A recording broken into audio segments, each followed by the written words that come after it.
Peace and blessings. This is Nubia I, the Raw Food Goddess, the Womb Priestess, and the Holistic Practitioner. And I wanted to come to you today because in one of my videos yesterday, I talked about how we can use the elements air, fire, water, earth, and ether to bring in all our desires, our dreams, our wishes that we want. And I wanted to tell you my own personal stories, my testimonies, if you will, or a testimony or two about some experiences that seem miraculous. And what I did, it was very deliberate, these experiences. I wanted these things to happen, and I used everything that I knew that I had to make it happen. And one of the things that I remember, the story that I will never forget. I remember, well, first when I was a youngster, I tell you, my mother was very much into spirituality and, burning candles and washing the floor for so-called good luck or to get rid of negative energy. And I remember when she used to say things about when we needed to move. And she used to say, well, if you want to move, you have to pack.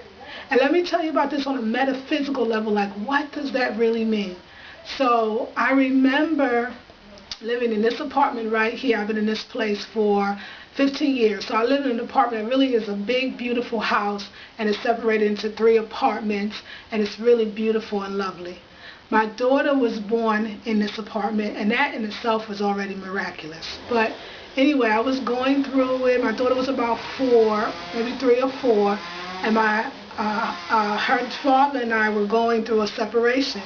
And so to clear my mind, I decided to go to New York. That's where I'm from originally, and to basically clear my head and be with my family again and remember who I was, because I was very much into, he's a Rasta. I very much adopted the Rasta lifestyle, being with him, and I really didn't know who I was anymore. I lost sight of Nubia, the goddess within me, and I needed to go home and get grounded.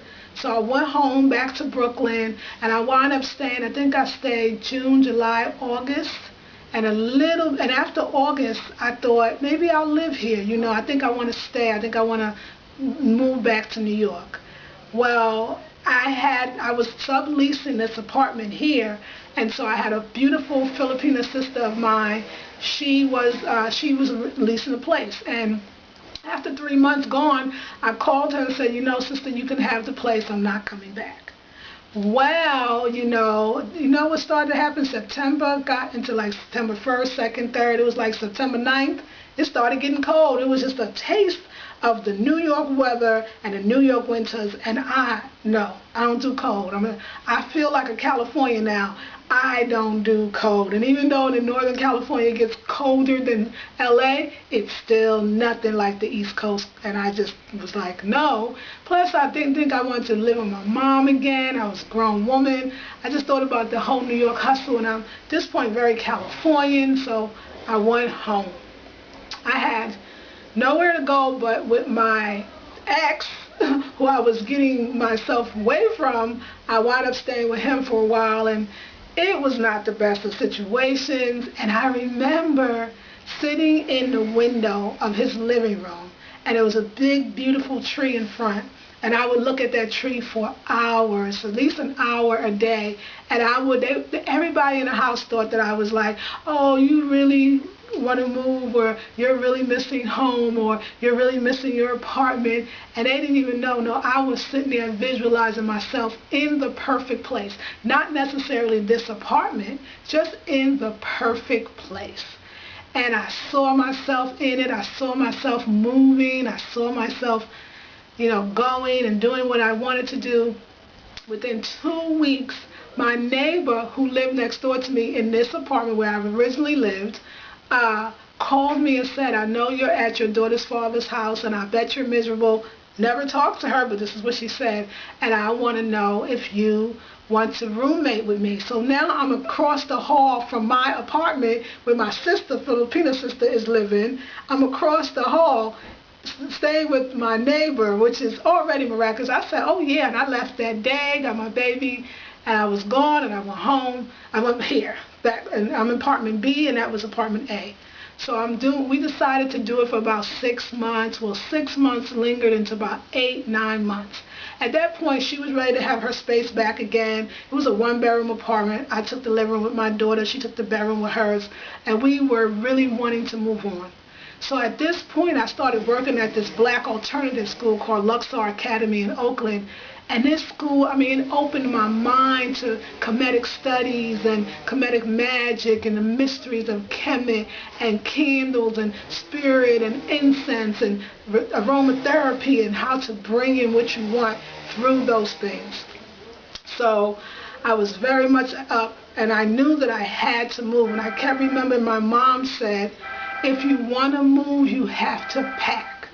And so I started to think about what that meant. If I want to move, I have to pack. So I didn't know where I was going to go.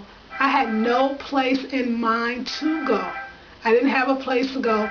All I did was I visualized the perfect place. I saw myself in it, and I knew that that would be enough. So what I did was I went and got boxes.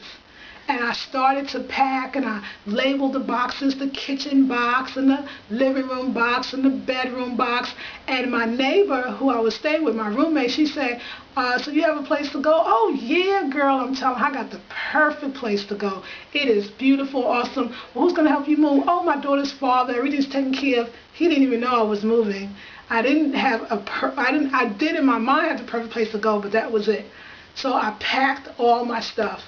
I kid you not, the day before I was supposed to leave, I'm still holding the vision. People are asking me, where I'm going. I was like, oh, it's a surprise. It's a really great place. You'll all see in a minute.